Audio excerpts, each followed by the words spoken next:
Thanks, guys. When you're on.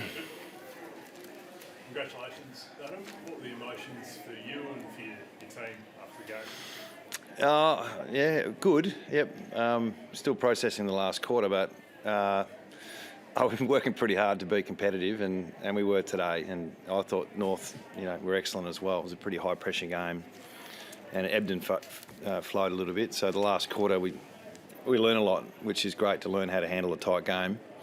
Can't say we handle it well, but we've got some lessons to learn, and being able to be in a game was just that was exciting. But not much changes from what we've been chasing. I think you guys have been well and truly aware of what's going on, and it won't really change other than a bit of a smile on the face now. The work's still in front of us. So the significance of getting that winning feeling for you and the team? I think it's for the fans as much as for us. Like 40,000, I know how to pump them up too. They're all half cut. But 40,000 turned up today. For the most part, they've stuck by us, and I get the frustration they've had. So to get a win for them as much as our players is rewarding, but there is some work to do. How important is it for the younger players to get that taste of what it feels like? Well, it's all part of it. Yeah, it's on-field performance. The spirit's good at the club. Yeah, the cultural part is one of growth. But on-field, we probably don't see it as much as we would like. So we challenge them today to bring what they've been doing during the week on-field. And leaders led well, and younger players expressed themselves. So pretty simple game when you turn up like they did today. And personally, for you, how does it feel? Trying to get more emotive on the whole thing, but no, I'm not. I know it's been a heavy 2.5 years, but yeah, I won't change what I do really. But it's pleasing to have a win. I'm not going to lie. And we talk a lot about the kids and how important they are and what they learn, but how important Darling and Cripps in that first quarter to get you going. Yeah, and Hearn, he was sensational today. A bit undermanned. So the leaders have been doing a lot of work, and they've probably not been down, but they've been carrying a heavy load. So I thought all those guys stood up today. Dom as well, Gaff, and these guys have been challenged this year. It's been a tough one. So to start the way they did and lead from the front, and then they get to engage the crowd, and things roll on from there. So yeah, good sign for the future, as well as the guys have been around for a while. What about Bailey Williams up against two ruckmen? He was sensational today. Yeah, Bailey's learning a lot about the craft and the game. He's now rucking on his own pretty much, and he has some frustrating moments, but today had a lot of good moments, and it took another step forward for us. Adam, can you talk us through the sub that was made quite early? It's a bit of a talking point having Elliot Yeo come on. Well, he was available for 60 minutes. So it was either, there's no waffle game. So it was either start him and sub him, or take a risk and start him as a sub. So we took the latter, and I didn't think Bazzo necessarily deserved to go off at half-time, but it was the plan if we got through, and that's what we did. So, he looked a bit rusty, Yowie, but he got through the game. I think he played the whole last quarter, so he got his 60 minutes, and we moved forward. With a young player and a lot of promise like Bazzo does, how do you sort of use that as not only a teachable moment as well, but just not to hurt his confidence, I suppose? Oh, no, he's fine. He's fine. We've had plenty of opportunities as young guys, and he's a team player, so he gets it. It's Elliot Yeo. He's in his second year. He's had great opportunity this year, so that's not a big deal at all. How important were a couple of Elliot's interventions in that?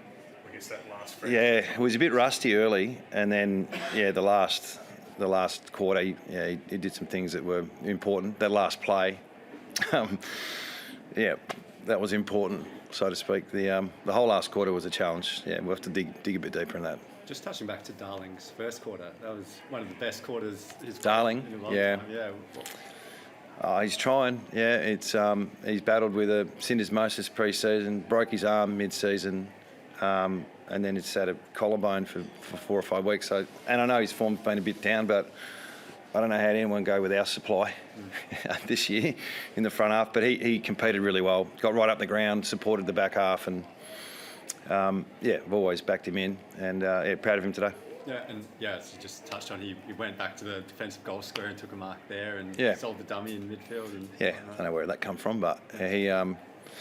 That's what you got to do now in the modern game. You got to be really good at your craft. You got to be competitive, and you got to be able to run. So he's still got plenty of games left. Oscar Allen looked quite banged up in the end.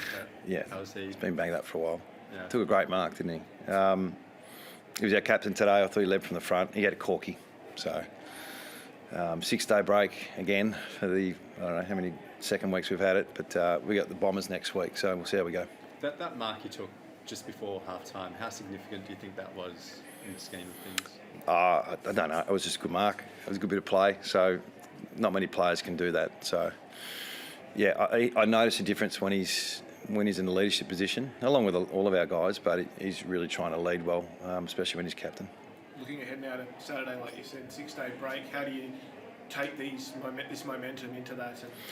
Well, I'd like to, but the focus for us is what we've been working on. So we won't change our process. It'll be maybe there won't be cameras parked at the front of the club, or these surprise board meetings that I'm part of sometimes not. Maybe that just settles a little bit and takes not the pressure but the attention off that bit, and let us continue to do our work. But we really haven't changed internally. It hasn't. It's been the same process, and it's a long-term one, like I said. So outside of individual performances today, the things that you have been chasing, what do Yeah. you see out there that you were most pleased with? We chase the same things most teams do. So contested possession is really important. General play, I think, we're plus 20 something, which hasn't happened for a while. I won't go into the specifics of some of the other things, but pressure factor was almost at 200 today.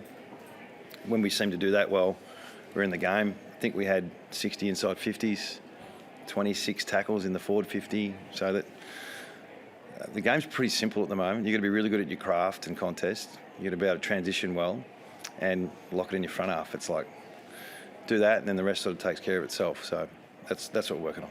And I know you sounded concerned about the fourth quarter. The flip side of that, building a 30-point plus lead twice in a game. What does that say about the desperation of the players? Yeah, North, very young side. They would have been younger than us. Rats has done a terrific job with that side. They got some good personnel back. Their mids were, really good, really hard to keep a hold of. And they played with tremendous spirit as well. So they were up for the fight all day. We jumped them. They got back at us, then we jumped them again, and then they had their turn in the last. So I think both clubs, regardless of the result, will be pleased with the progress they made today.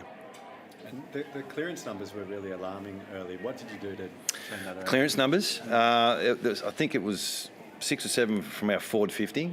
So not as much as you want to get clearances there, but we tidied that up in the second half, and their players just got to work. Goldstein, Uniacke, Thomas, and Simpkin in particular. They just played better than us. They were better in the scramble. So we tidied that up to a certain degree, and end up probably breaking even after quarter time. Yeah. All right, good on you. Thank you.